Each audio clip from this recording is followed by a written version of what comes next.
this video, we are going to focus on the letters that would share in the newspapers between Cordelia Botkin and John P. Dunning.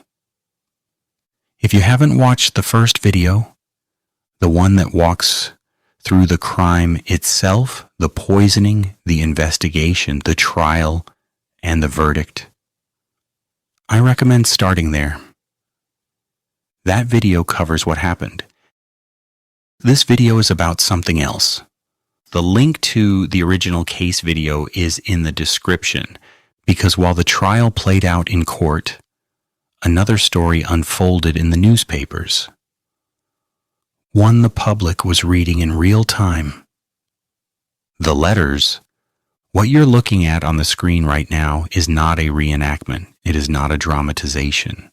It is the actual newspaper reproduction of one handwritten letter connected to the Cordelia Botkin case. Published while the case was still unfolding, several letters were discussed in the press. But in this video, we are showing one on the screen. Readers in 1898 saw this same page.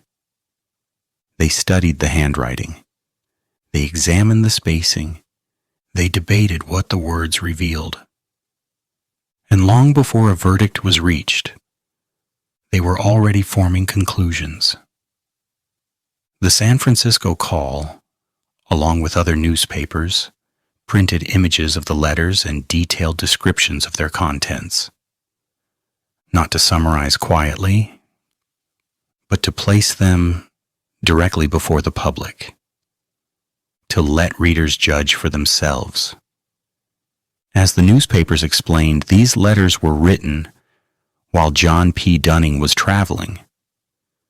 The articles identify him as a newspaper correspondent, a man whose work took him away from San Francisco and across the Caribbean. At the time these letters were written, the Spanish-American War was approaching. Cuba, Puerto Rico, and Jamaica. These were not romantic backdrops. They were politically tense regions, filled with movement, uncertainty, and disruption.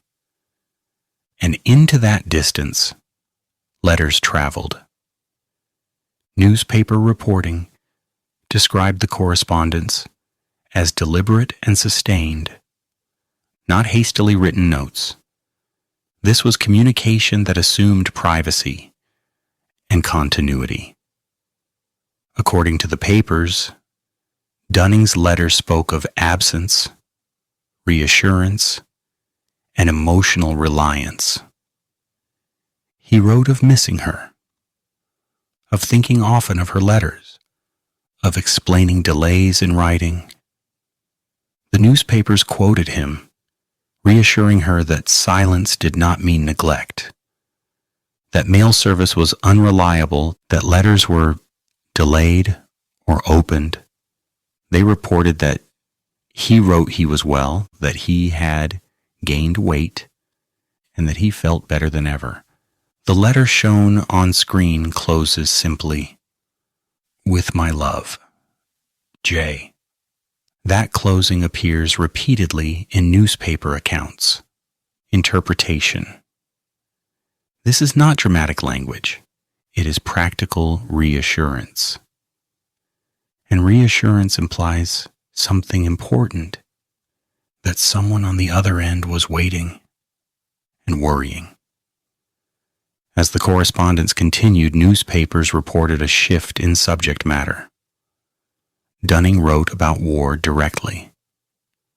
The papers describe him writing about sea engagements, land fighting, living in trenches, and moving among rifle pits. One passage, printed nearly verbatim in the press, stunned readers even then. According to the newspaper, Dunning wrote about boarding the wreck of a Spanish warship and cutting away part of a dead Spaniard's skull as a souvenir, before later discarding it because of the smell. The papers did not soften this detail. They printed it plainly. Interpretation. This is not romantic language. It is the language of someone immersed in violence, surrounded by death so frequently that it becomes describable. And when newspapers printed this, readers were forced to imagine who was receiving these words and what emotional world those letters were entering. Another recurring theme in the correspondence was movement. The newspapers tracked his locations: Jamaica, Puerto Rico, Cuba, ports where mail could be delayed, redirected, or intercepted. In one letter, the papers reported that Dunning warned her not to write about political matters because letters sent from certain places were being opened by authorities. Again, the letter closes, "With my love." J. Interpretation. Even without full paragraphs, the imbalance is visible. One person moving constantly through unstable places, the other remaining behind, receiving affection, but not presence. The newspapers did not state this outright, but by printing the letters, they allowed readers to reach that conclusion themselves. It's important to be precise. These letters do not confess to a crime. They do not plan harm. They do not mention poison. What they reveal is emotional structure, consistency of contact, affection maintained at a distance, a relationship sustained through words rather than proximity, and context matters. In 1898, Cuba and the Caribbean were war zones. Correspondents like Dunning lived in a state of constant uncertainty. Danger, adrenaline, and disruption.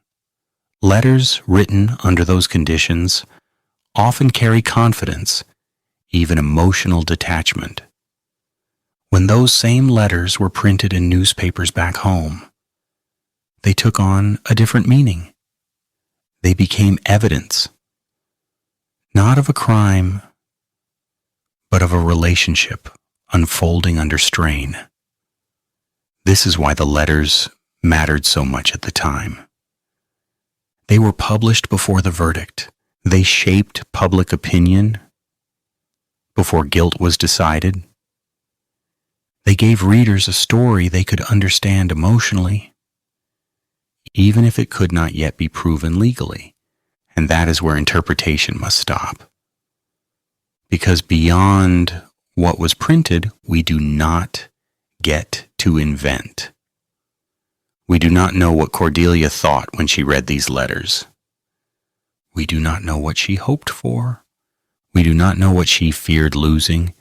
What we do know is this: the newspapers believed the letters explained something essential about the emotional climate surrounding the case.